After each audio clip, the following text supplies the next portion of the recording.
Excuse me, can I please talk to you for a minute? Sure. You know, you look kind of familiar. Yeah, you do too. I just wanted to know, do you know a podcast named The Podcast Is Mine? Oh, I know that podcast. I just wanted to let you know that it's mine. No, it's mine.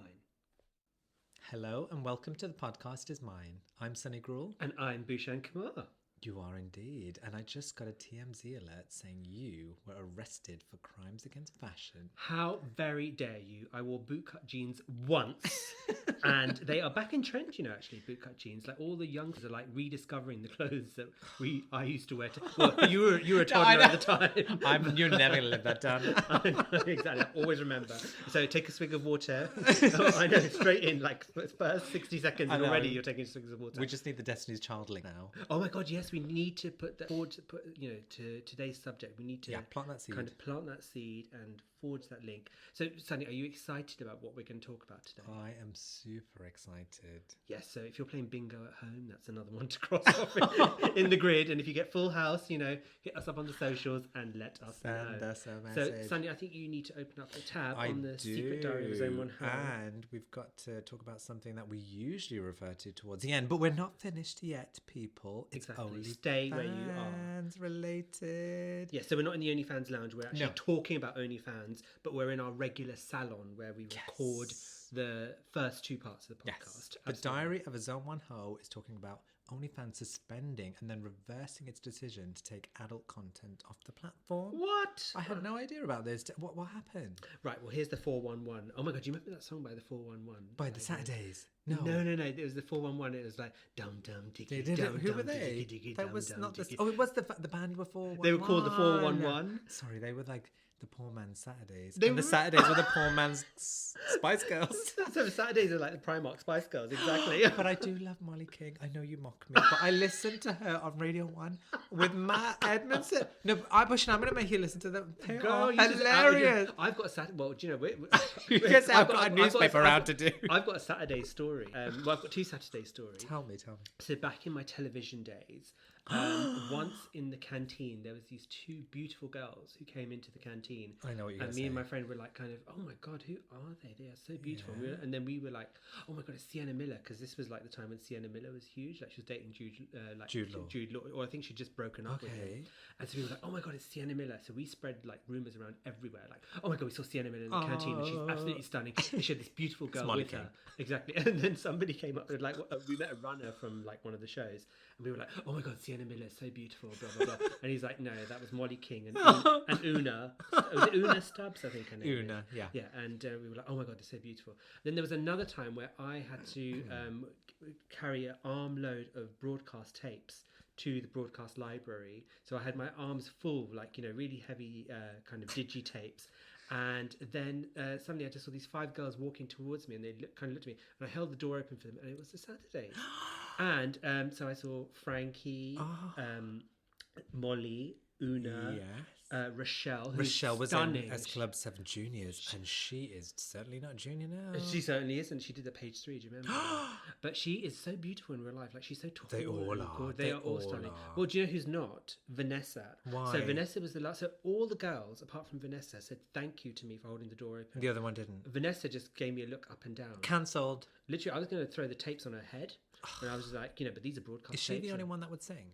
Yes. Oh, God. Typical, isn't it? You She's know, probably fed up of being at the back of the queue, being like, I'm the only one singing in this crew. You've seen there's like this clip, I need to try and dig it out from somewhere, where they sing, and they all sing off key because they're backing track. and it ain't because of the backing track. And then I think Molly misses her line as well. Please send me that. I'm going to I will dig it out and put it on our socials. It's so funny. But listen, we digress but yeah, massively. we do. But I do love them, and I want you to listen to them. Yes. And I just want to quickly say, I do like the Saturdays. I like Up. Up is my favourite song. No, but I want you to listen to Matt Edmondson and Molly King. And because I'm not kidding you. He is the bitchiest straight guy I've ever come. He could run circles around us. I'm not kidding. Listen to the shady stuff. He always shades Molly on the show.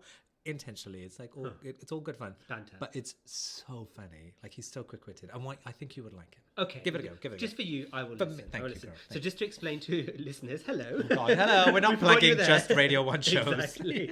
To just explain how we got here. So there's also a song called Dumb by the 411. Yes. Do you remember Sarah Jessica Parker did a shampoo advert when she steps into a taxi? No, this girl steps into a taxi. Yeah. And there's like a premiere going on. And then she steps out the other side and suddenly she's Sarah Michelle Gellar. No, Sarah Jessica Parker from Sex and City. Yeah. And then it's like the shampoo. And the 411. God, that shampoo is not good for your skin then. No. Oh, no, I mean... Matt Edmondson in the house. So anyway, they use this 411 song, and it's available. You'll be able to see it on our YouTube playlist. Anyway, that's how we go. So back to OnlyFans. Yes. You know, I can't believe we. You know, this is a matter of national importance, and there we are, like you know we're what? telling stories from back in the day. So OnlyFans took the decision to ban adult content from the platform. Okay. Apparently, this was something. Their investors and banks that they work with had expressed that they were uncomfortable with the amount. You know, they weren't uncomfortable when they were lining their back pockets. Exactly, and like you know, that's the thing about it all that it seems quite hypocritical. Yeah. To be honest with me. To be honest with me. To be honest with you, you are one of those investors. Exactly, I was one of those investors. But then they reversed the decision 5 days later, and I think it's this kind of backfired for OnlyFans because if they had stuck up for the sex workers community and said like, you know what, because the sex workers put it on the map. Otherwise, OnlyFans wouldn't be where it is without the sex workers. You know, so and also it was great for the sex workers because they could make really good money. It was safe for them because they were kind of in control of what they were doing. And a lot of sex workers were like, well, do you know what? We're just going to go to Just for Fans or another platform. Oh. But do you remember Tumblr? Tumblr did the same thing where they... I thought that's what it was for. You know, exactly. Tumblr was all about where you got your porn. But as soon as they said no adult images, oh my God, there's just tumbleweed. So it's not for that anymore at all? Well, yeah, they don't allow it. They said that they want to be more family orientated. And I understand where OnlyFans are coming from. They said that, look, we do host adult content, but we also have a lot more on it. Because it's there for like, you know, for example, if I wanted to talk to a makeup artist or something and say, oh, can you teach me how to do a cut eye crease or something? I would pay... That sounds like a dance move. Oh, you don't know well. And then I'd pay them 20 quid and they would send me a video showing me expressly how to do it. Or if I wanted while to... masturbating. Oh my, what do you think a cut eye crease is?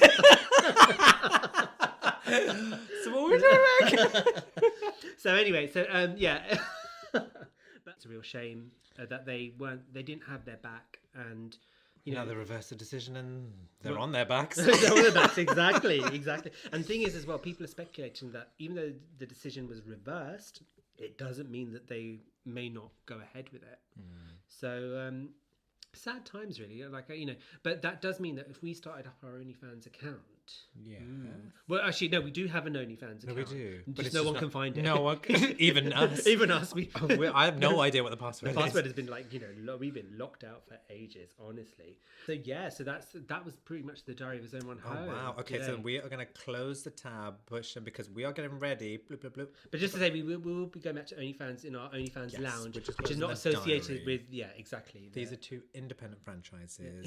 The franchises. Oh my God! We got a link. Throw your hands up at me. Oh, we got the link. Oh God! Doing the Lord's work today. You know what? We're going to have to find another one for season 3, aren't we? Like a consistent thread. Absolutely. Because was it Brandy and Monica in the first season? I think it was Brandy and Monica. It was always like, you know, excuse me, can I please talk to you a minute? And then, so this time it's always been Destiny's Child. The writing's on the wall. So, yeah, season 3 we shall think about. Okay. But anyway, let's get ahead of ourselves. I know. And let's finish off season 2. Exactly. So what are we talking about today, Sonny? We are the title of the episode is Games Master Setting. That's right. And who is that? Excuse me, can I please talk to you for a minute? I don't know her. She knows me. But we are going to take it to the bridge. Go for it. So the world of computer video games is a community like no other. From arcades, remember those kids? Like Bhushan? How very dare you. I used to play with like a stick and a wheel in the street. I'm sure you did, and that is not related to gaming. Sorry, let me go back. While doing my cut-eye crease. Oh my God. Oh God. So from arcades to consoles to PCRs and VR headsets of today, gaming has... PCRs? What PCRs? Did I say PCRs? You're not traveling, love. VR headsets of today. PCs and VCR headsets. PCs and VR headsets. PCRs. Oh my! What is? Oh, a PCR. You know why I'm thinking of PCRs? Because of my travel on the brain. Tests. I have paid for so many of those darn tests, and now they don't even need to be done. We'll come back to that. We're doing an episode on that. Oh yeah, absolutely. Anyway. By the way, can I just say there's a scent of weed in the studio at the moment, which may explain why we've just gone very high for no reason. This in the studio, really? Can you not smell? Oh, or did you just fart? No, that's just your mouth. Sorry. Anyway, go. Carry on with the bridge. Let's go back. So from arcades to consoles to PCs to the VR headsets of today, gaming has come a long, long way. Like many other cultural forces, it has been lauded for being a business that generates billions, but has also been blamed for promoting violence and antisocial tendencies. For season 2, we wanted to discuss the role gaming has played in our lives, and for one of us, it still does. Not me. Guess this one's mine, bitches. And on that note, what was your very first console that you owned, Bhushan? I'm so glad you asked. Yes, I know you've been desperately waiting for this question. So, do you know, the very first console we owned was the NES, the Nintendo Entertainment System. I'm so glad you know what that stands for. What does MIB stand for? Men in Black. That was an amazing game. Yeah, that was so good. Yeah, we had a Nintendo Entertainment System. So that was the very first console that we had. And we had Super Mario Bros, which came with it. Bros. I like how you call it bros. Bros, darling, bros. And there was also Metroid, I think, with it. Or was that a Sega game? I don't know if my memory's playing. No, do you know what? I tell a lie. Do you know, I'm jumping ahead. No, we had Super Mario Brothers. Yeah. And that was pretty much the only game we played on that. Yeah. But then we soon got a Super Nintendo Entertainment System. SNES. A SNES with those coloured buttons. And I think we got Metroid with that. And we also got Super Mario Brothers 3, I think, was the first game that we had on that. So the Mario Brothers is, you know, if you grew up in that generation, that was an education, that game. And it's such a genius. Even today, that is one of my go-to games. If I'm ever seen dead on a console. Yeah, you're all about going through holes. Going through holes, exactly. Going down those pipes and getting those pipes cleaned. Exactly. And so don't forget our OnlyFans lounge coming up later. And yes, so we had an SNES, and we also had Streetfighter II. Oh, epic! Which was one of the best games. I think my favorite kind of games were always platform games and beat 'em ups. Yeah. I don't know what that says about me. I know. And then, so after our SNES, we had, I think we got a PlayStation 1. Yeah. And then we used to play Driver, which is the best game ever. Oh my god. Although it took us years to pass that bloody test at the beginning. You had to take the test at the beginning. Oh no, that was Gran Turismo. That had the test. No, so Driver. Did Driver have so Driver 1 had a test where you had to kind of do 180s and slaloms and stuff. Oh my goodness, it's giving me flashbacks of the story about you in the car. Oh, do you remember? Yeah. Your mum was doing this. My mum doing 180s and slaloms. I was like, Mother, it's a dual carriageway. It's like, do I love my life? No.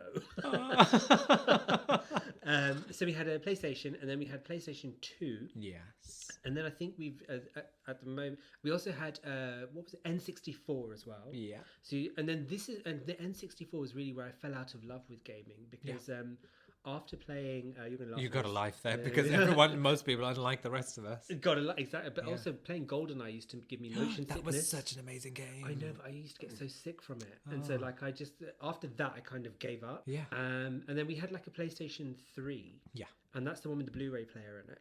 Correct. And that is still... That was the only reason that you got and it's still sitting under the skybox right now. And I clean it every week. And I'm always like, I must pack this away. Because, the controllers and, you charge the controllers up. We can't find the lead anywhere. And the controllers run out of juice. I can give you a spare one. Oh, do you? Oh, girl. Yeah. So then, Micro USB. So, if we could, charge that up and then we can, watch Blu-rays on it. But that was, that's pretty much... So the journey started with NES and finished with PlayStation 3. Oh my god. So how about yourself? That is such a nice potted history. So my first... So actually before even having a console, I had the vibrator.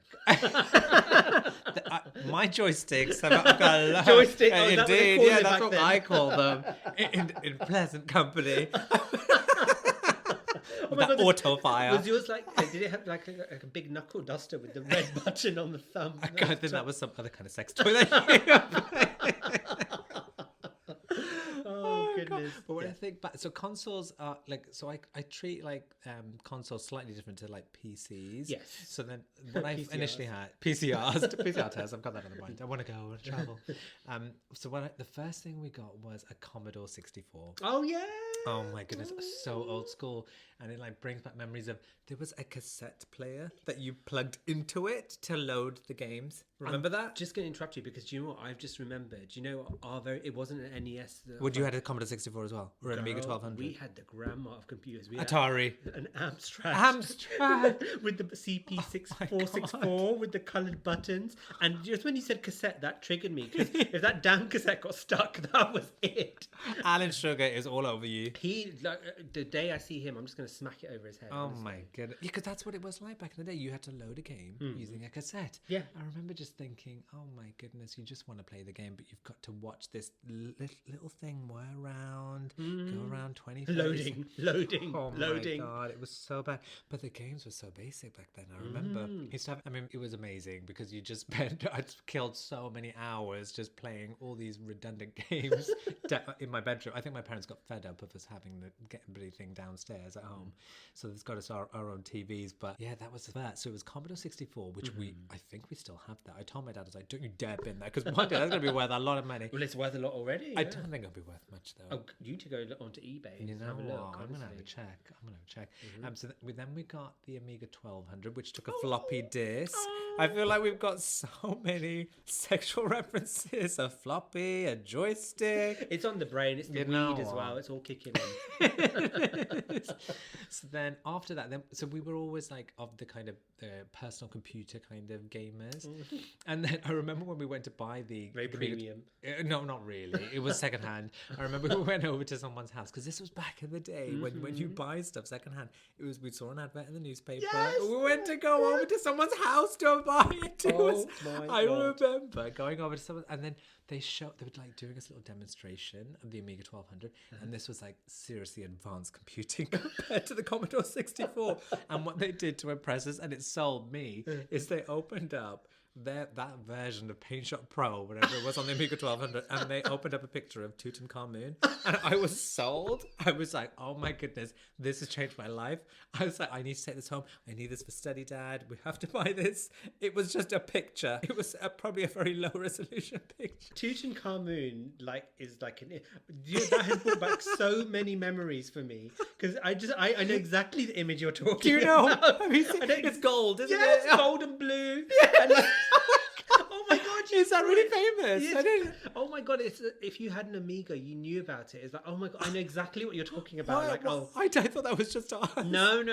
Oh my god. Why was that just a stray picture of Tutankhamun on the Amiga 12? I think Tutankhamun was like the Nicki Minaj of Amigas. Like, just there. It was like the icon, the patron saint. It was oh my god. And also just reminding me of people like the second hand thing as well. I remember when we sold our Amstrad to somebody, and this white dude came around. Like, it was just really, but obviously because in that time we didn't really mix with people. Like we mixed with people, but not really. So it was just like he was like a builder, and like it's not someone who we commonly would have crossed paths with. Wouldn't have crossed paths. And I just remember he came in and he's like, yeah, it looks all right. Yeah, bung it in the car, like and then he gave my dad 50. Goes, oh, thank you very much, and like it walked off. So transactional. I love it. But I just can you imagine in today's age, like day and age, doing that? That is so. It's all online. It's all immediate. And because it reminds me of when because then we also had like Game Boys. Oh my god! We had a Game Boy, and bless our parents, they bought us because they knew we wouldn't share. They bought us one each. I know. You guys are fancy. We were spoiled. Oh I my think. god! Yeah, definitely. And I remember my brother loved his, and I wasn't really playing mine, and I have no idea what I was trying to use the money that I was trying to cash it in for to buy. So I think I was trying to buy a keyboard. I was like obsessed. I was like, I'm going to be a pianist.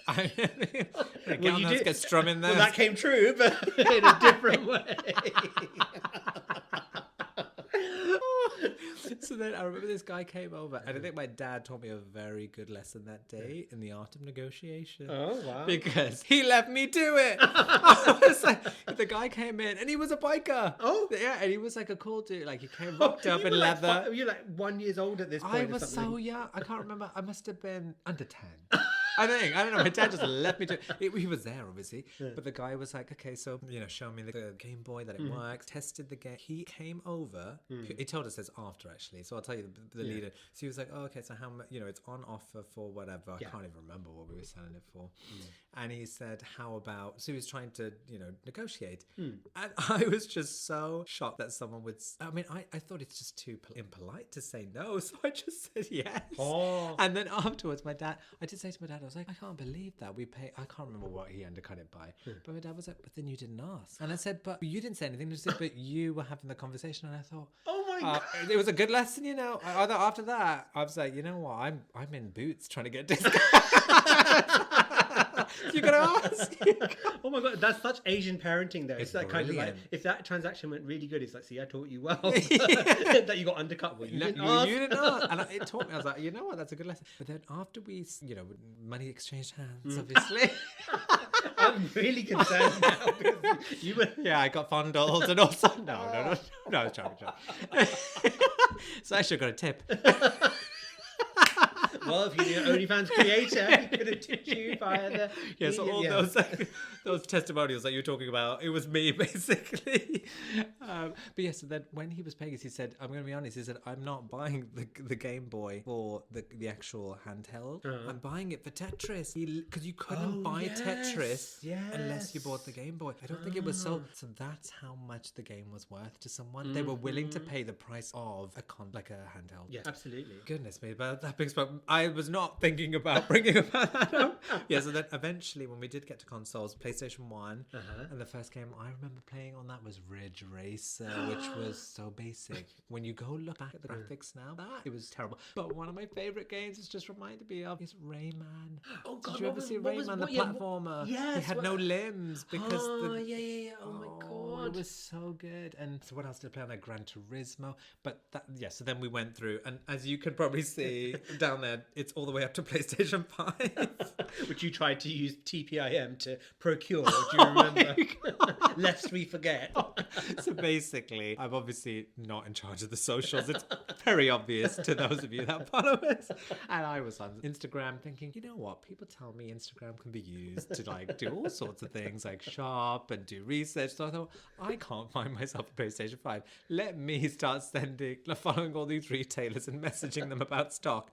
And I was like, well, how did you find out? What did I realize? The next day I was just like, oh my God, we've been hacked. There's all these messages and these accounts followed, which like I did not do. And then I was like, it's like, hi. And then I was just like, who? Oh my God, this hacker is basic. And then I was like, that's not a hacker, that's Sunny. And I was like, delete. And I was like, no, we don't use it for that. No, we don't follow anyone, do we? Except each other. Exactly. Yeah.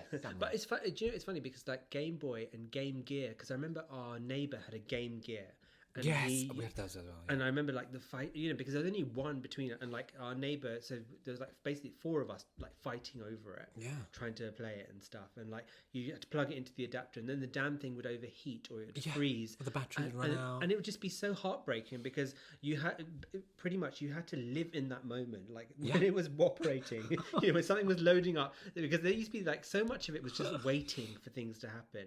And also the other thing that you reminded me of was I remember we used to like call our friends to talk about the games that we had played, because there was no other way of communicating. So you actually had to ring somebody up and be like, oh yeah, do you know what I played? I'm on level 8. I'm on world 8 now for Super Mario, or I'm on or Streetfighter. I learned this because we also used to get all the magazines as well. Like, it used to be like CVG. Did you ever get CVG? CVG. Stood for Computer Video Games, and they used to give like the cheat books. Yes, so they would tell you cheats for the games, and then like they'd do like a Mortal Kombat special, or Street Fighter II, and they'd also review the walkthroughs. Yeah, and then do you remember how they used to review games out of 100? Yeah, and then they'd be like, this is like Sonic was like 98% because they're like, this is as near to perfection as possible. That's true. But that taught me so much, because that taught me how to review something. Like it said, like I learned about words like so obviously graphics, playability, the adventure, like storyline, the characters, the interaction, the difficulty level as well. Because remember, you could adjust difficulty levels Yeah. so you can make it as hard as you want to. And I was, there's a really funny story. Like I once, because we also used to borrow games to one another because obviously we didn't have the money Yes. to like, so do you remember you'd swap? But that was very natural. Good thing to do, wasn't it? Exactly. You'd be like, oh yeah, you can borrow my Blades of Steel. I'll borrow I don't your want Street that. Fighter. Exactly. Yeah, thank you. I'll keep Street Fighter. And then you'd play it, and then like you put it on easy or something, and when you gave it back, like you didn't switch, and I'd be like, oh no, it's not fair. It's for my brother. Like he's younger than me, so he needs the easy. But then like now, like if someone asked me why have you switched it on easy, I was like, look, do you know what? We are fighting patriarchy. Systematic racism. It's my time to relax and win. Exactly. If we can choose one thing to be easy, let us have that moment. Oh God, it's so true. But yeah, it's funny when I think back to that kind of era in terms of that's how we would share games and play. Now it's all in terms of sharing what you're doing. You do that. There's a button since PlayStation 4, share button. Yeah. You stream it immediately. Someone can watch you playing the game the entire time live as you wish. And there's huge people a lot of people that make huge money by just streaming gaming. Yeah, themselves gaming all day long. Do you know once? I remember in school, when VHS tapes used to do the rounds. Once there was a tape of just someone playing from Japan playing Street Fighter. It was just 3 hours of 180 VHS tape. I'd love to watch that. And we watched it. We came home from school. We skipped Grange Hill, Blue Peter, even the Brandy and Monica performance on MTV that I had. All those programs were skipped just to sit there. And my mum was like, kind of like, "Are you all mad? What are you watching?" And we were like, "Oh no, look, this is Street Fighter. Look, that's why you look at that move. Oh my god, he did Hadouken and he did this and look at his finishing move and stuff." And you were definitely down for Guile, weren't you? Oh, damn right. He could Sonic Boom you anytime. I wanted to do that spinning bed. I wanted to be Chun-Li. I wanted to be Chun-Li. But her Hadouken was always really shit. It looked like a little Her poo flame was throwing. crap. Yeah, it was all about getting that split upside down and just rocking it. And then you used to get called Dalsim at school as well? No, did people say that? We used to get it all the time, but then we'd always. But be you like, were Hindu. Yeah, exactly. So but we were always like, yeah. I didn't have a character. I wasn't represented. Oh yeah, you weren't represented, were you? Because we were always like, oh yeah, but at least we can stretch and do this, and we can do that, and we can teleport, and we can. And breathe fire. Breathe fire. And that's what you're arms. spelling, not weed. You're spelling that fire. Do you know what Dalsim taught me about modelling as well? Do you remember there's that move where like he could like extend his leg and kick people in the head? That amazing move. leg. I loved and that. the long arm. And Tyra would be proud. It was like boot to toot. She was like serving it H to T. No, but we're also good at 7. Honda's 100 hand slap. Oh my god, we are such bitch slappers. Oh my god, they need to bring that back. That 100 hand slap. That was everything. We tend to do a few 100 hand slaps in our podcast. Exactly. Verbally, of course. But and do you remember Blanca as well, when Blanca's electricity? Blanca. And then so basically, like, when I was playing, like my older brother was much better than me. So I'd always pick Blanca and just do electricity. So it's like, bitch, you come near me, I'll electrocute them. I would hate that when people would sit there and do the same. Oh my god. I had a friend come over and we were playing on my PlayStation 5. We were doing Mortal Kombat and he literally kept doing the same move and I was like, I'm getting so annoyed, Luke, this is not fun. I was like, well, it's not a game. If you just hit and press the same button repeatedly, there's no skill involved. It's just useless. But that's the thing, it took time to master it. But do you know, again, like there was all this thing about computer games are bad for you, but it taught hand-eye coordination because you had to think about what was going on in front of you, perform the moves you wanted to do, but you also had to think 2 steps ahead because you had to think strategy, exactly. You had to think, how am I going to defeat this person? What moves am I going to use? And like, the character, like, and it made you think about the characters as well, because the characters were like, say for example, so Chun-Li was agile with a 100-foot kick, and she was fabulous, but then her moves wouldn't have as much impact as like a 100-hand slap, which could take up 25% of your energy if you could get in range. He was too short. He was too far away from everything. So, remember Vega? Sorry. Oh my god, Vega! Oh my god! And we checked them out. We all liked Sagat and Zangief. Zangief! Oh my god, Zangief with the tiny little Kachi. And that chest hair. He was the original bear, I think. He was the bear. You know what? It's so homoerotic. That game was really homoerotic. Like, so fun. And same with Mortal Kombat as well. Because should we settle this now? Street Fighter versus Mortal Kombat. How do you decide? No, it has to be Street. I'm a Street Fighter fan. Yeah. I think it was Street Fighter II Turbo. Yes. That had those extra. There was a Cammy and who else was the extras? God. So Vega was part of that as well. No, Vega was in the Street Fighter II. Oh, but wasn't he a villain? Because a bicycle. But then you could then play him. The bosses, yeah. So Vega, Sagat, sorry, and Bison was the top. Bison boss. was the top boss. Top indeed.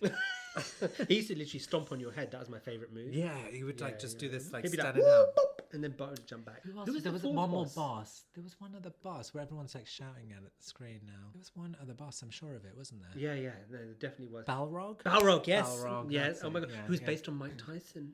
Because you remember the boxing. Yeah. I didn't think about that. In Vegas, wasn't he? He was always dancing around Vegas in the background. Yeah, it was Vegas in the background.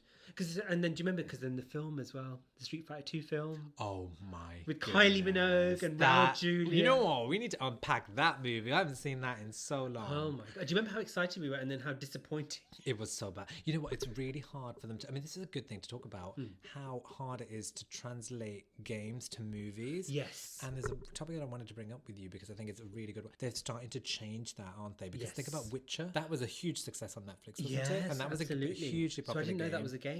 Yeah, that's a game. A hugely popular game. And there's another one that I want all of our TPIM members to listen to and to watch when it comes out. The Last of Us is one of the best games on PlayStation. Oh, really? And it's all about us. Like, I know it sounds very typical, but it's a zombie apocalypse. Is it like the Fault in Our Stars?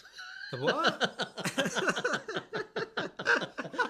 No, but it's all about a zombie apocalypse, which is a very typical game, narrative. But it's imagine The Walking Dead, but with very good writing. Oh. I mean, the first few seasons were great, but then it was after what happened with Glenn.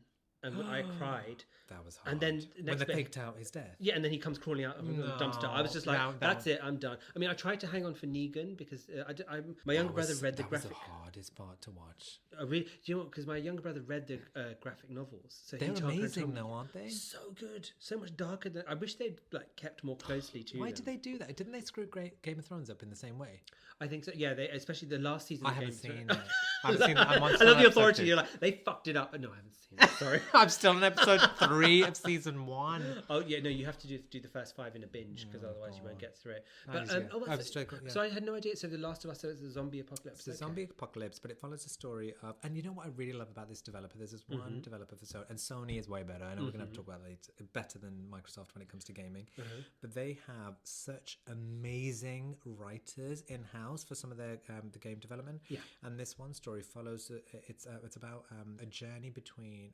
It follows the journey of a young girl who is infected, and she's being transported to another place in this apocalyptic world by this guy called Joel, and it's very much a father-daughter kind of relationship that develops, and in this world of zombies. So there's the gameplay element, but it's the writing and the characters and the storytelling is so powerful, impactful. And then they made a second game, a sequel, which came out last year. Yeah, but this did so well that HBO went to them and said, "We want to turn this into a show." HBO apparently it's got the biggest budget of any of their shows. It's going to release next year. It's starred. So I haven't watched Game of Thrones, but there's a young girl from Game of Thrones in it that's being starring as Ellie, and then Joel is being played by the guy from Narcos. The what's his name? Not the lead, the second lead. I haven't seen Narcos. Okay, sorry. Do you know Mandalorian? I've forgotten that guy. I don't have Disney Plus. Pablo something. Oh, I think I know who you mean. I can picture him now. Oh yeah, sorry. I should have done my research before thinking about this. No. But that is going to be, I think, another showcase of how gaming can translate into TV and be done well, because even the people that made the actual game are involved in helping write the actual script for the TV show, and it will be. I mean, HBO. Most things are amazing that they do. Quality. So I'm really, really excited about that. So it's funny that you brought that link in terms of how bad the games were, because back in the day they were terrible. Well, this is and you've hit on an excellent point there.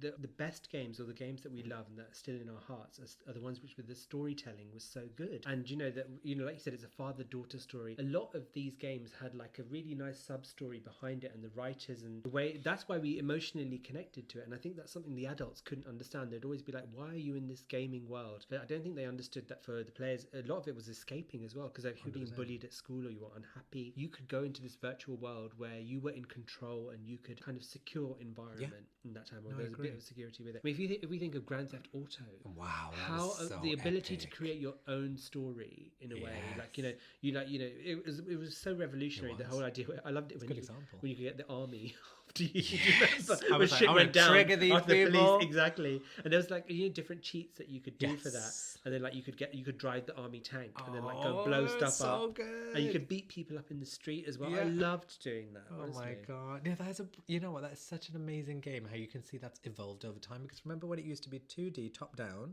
you would see like your little character running up to a car and stealing it and driving it around, and it was all like overhead. Yeah. And then when it came to PlayStation 2, I think it was. Yeah, it I went think it was 3D. 2, yeah. And it was GTA 3, I think. And oh my goodness, how it was like, oh my god, now we're in this world and it's becoming more immersive. And I think that's one of the reasons why when I think obviously there's so many negative sides. We can talk about gaming having a bad reputation, but I feel like in terms of the technological development of the industry, that's what's really kept me hooked. It's really, I get so excited by the technology and how it's evolved massively. When we look at the graphics gaming is not only about graphics, there's so many elements to it, but that is something that's easy to point to. And obviously the artificial intelligence in terms of your counterparts, the people that you're playing against in a game, but the way that the visuals have developed over time, it's not something that we could have imagined back in the day when we were younger, to think you're going to have really realistic facial expressions and characters that are emoting, real stuff rather than a 2D sprite that doesn't have any kind of emotion. But that's why I feel like I'm even more excited. And to be fair, even though I don't probably get to play the games as much as I normally do, I follow the industry so closely. It's probably the first thing I do. Like in the morning, I'm just checking on like the updates and what's happening with Sony studios that are releasing games. What's the progress of the development? Who's sold more consoles? I mean, there's a bit of fanboy wars which happens still.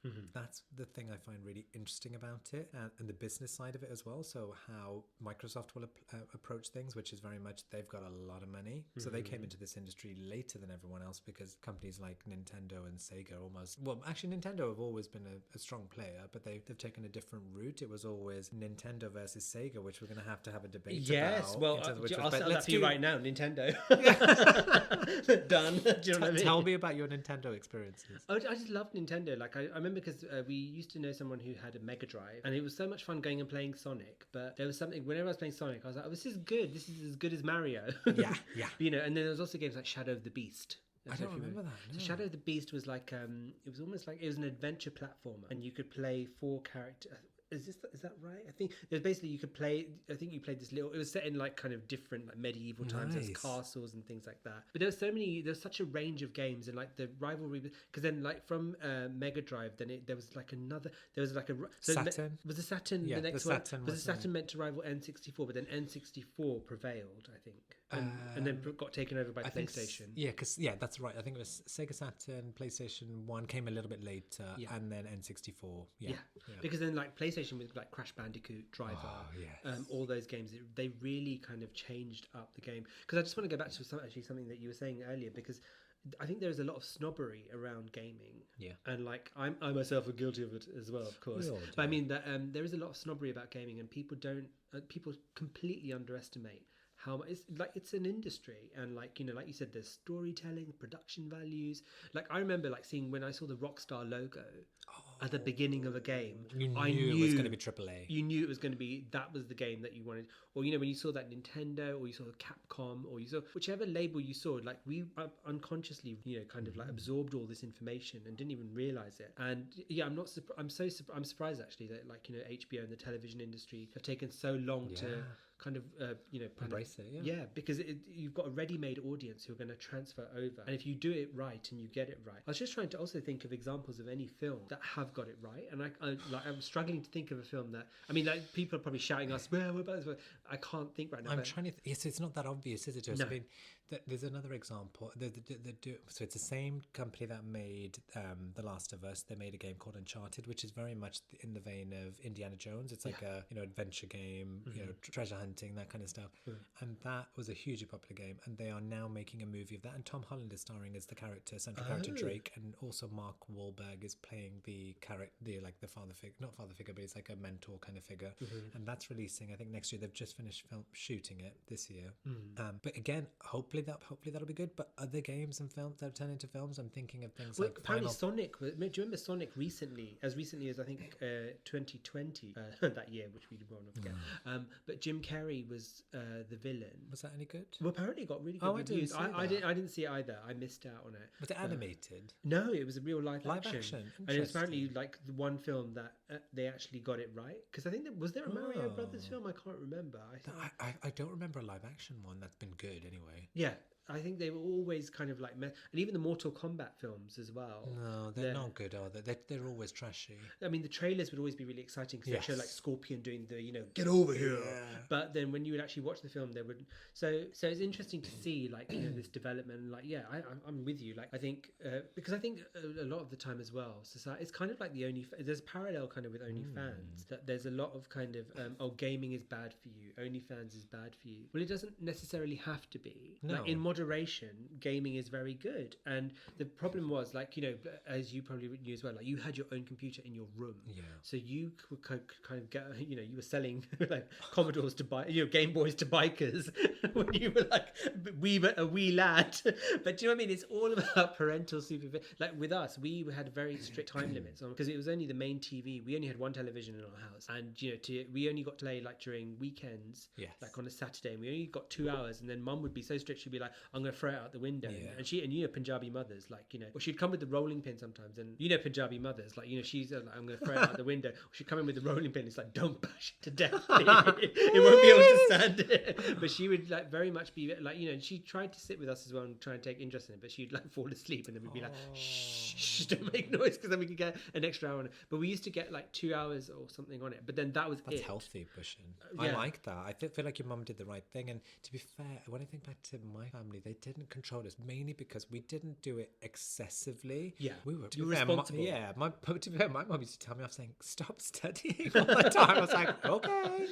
And I think it was, yes, it can be unhealthy depending on if you have nothing else in your life to kind of fulfill yourself. And it never felt like that. It was an extra thing to do. Yes. Exactly. And it was a thing that me and my brother did together. To be fair, that really bonded us, because we didn't have a huge amount because he loved football and wasn't into football.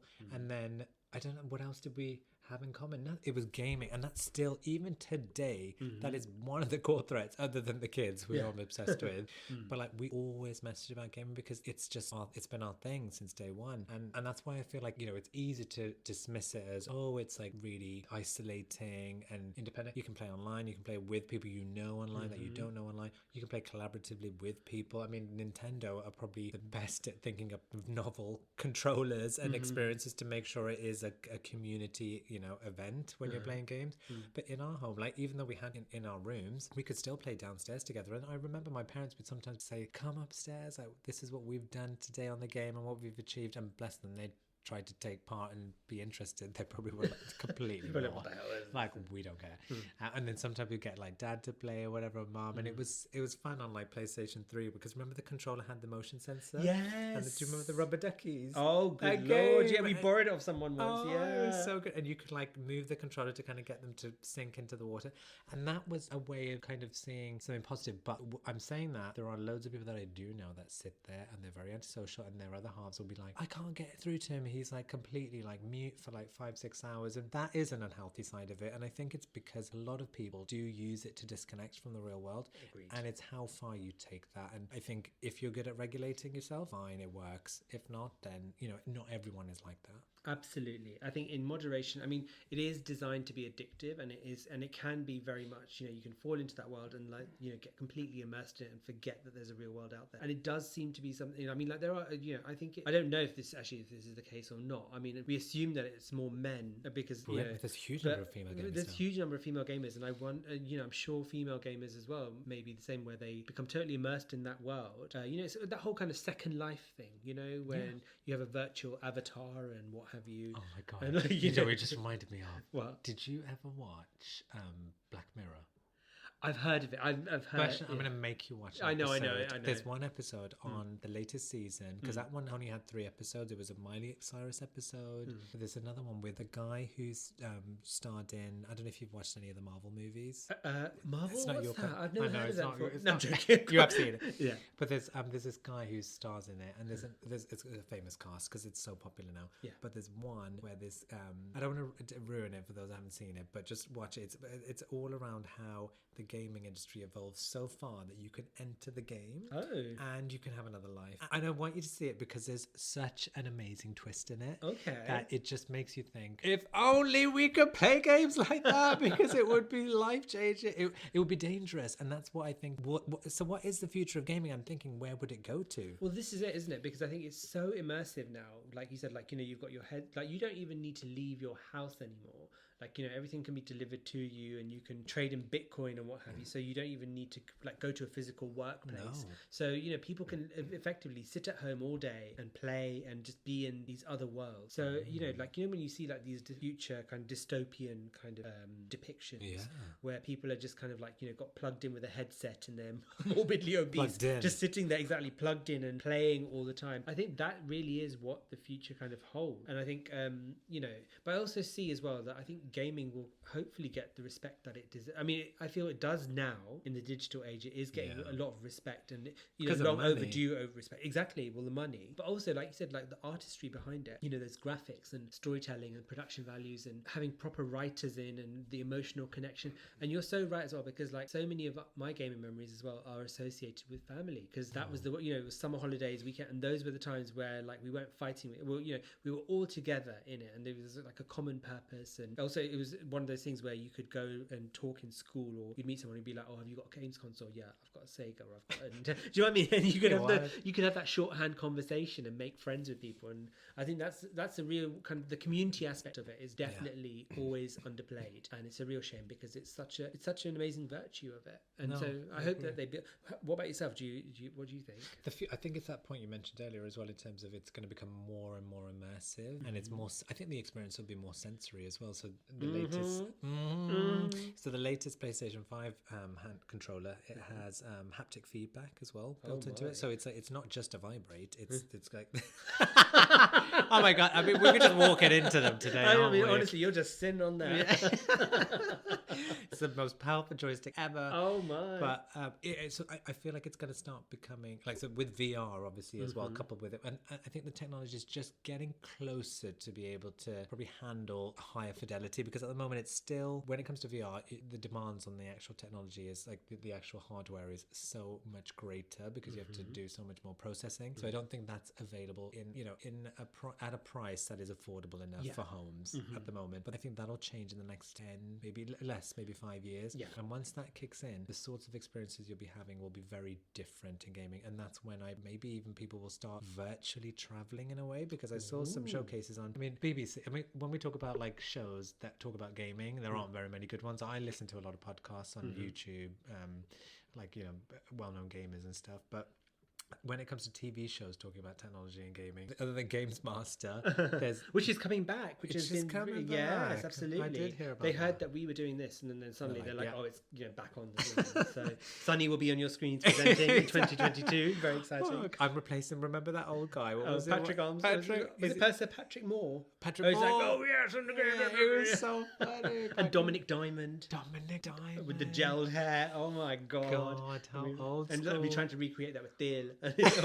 Hair oil, and Amla didn't have the same effect as the body shop hard gel. Oh god! But the show that I've sometimes occasionally flick on to is BBC's Click. Yes, they show that on the weekends sometimes. Yes, on the news it's weekends, channel. isn't it? Yeah, on a midday I think it is. So okay. Because whenever I go home, and then because I don't have like live TV here, so I don't watch it. So whenever I go home, I always notice it on a weekend, because that's when I'm like sat there, probably waiting for lunch, probably if Fiona Bruce. My parents.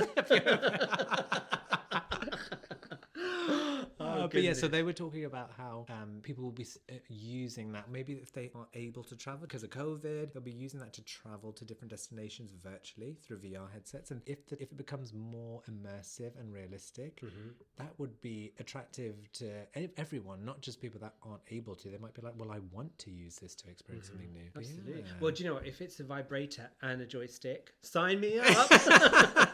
You are there. That's a saving that I would love to have. Oh dear. Anyway, girl, take us to the bridge. Yes, damn right. So whether you love them or loathe them, gaming is here to stay and continues to grow in stature and popularity.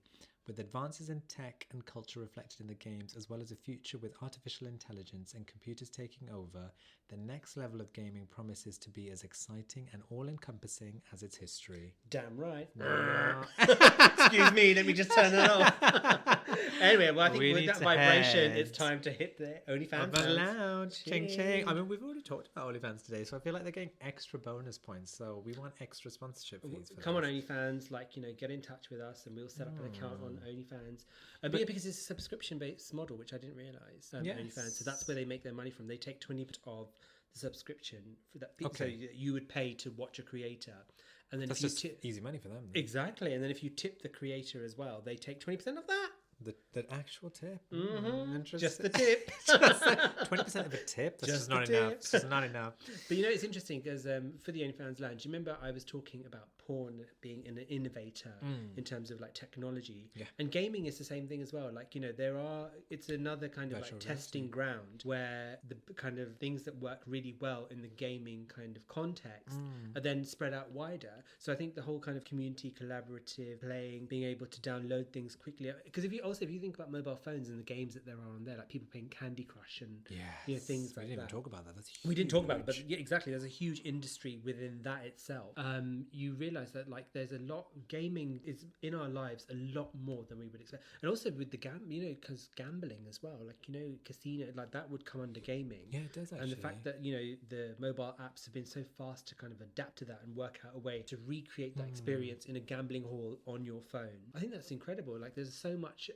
It really does innovate. It does innovate, and I think it doesn't get enough credit for that. So it's a real shame. And same with OnlyFans as well. OnlyFans doesn't get enough credit for for being a creative. And talking of credit, just wanted to say, we've run out of credit. Podcast is mine. No, hang on, we've still got 2 pence left. Oh, it's running out. It's running out. No, the podcast is mine. We hope that you've enjoyed listening to The Podcast is Mine. Don't forget to like and subscribe to our podcast and share it with a friend. You can also follow us on all the socials. On Instagram, TikTok, Facebook, and YouTube, we are The Podcast Is Mine. And then on Twitter, we are Podcast Is Mine. Or you can email us at thepodcastismine@gmail.com. Oh, and one more thing, The Podcast Is Mine.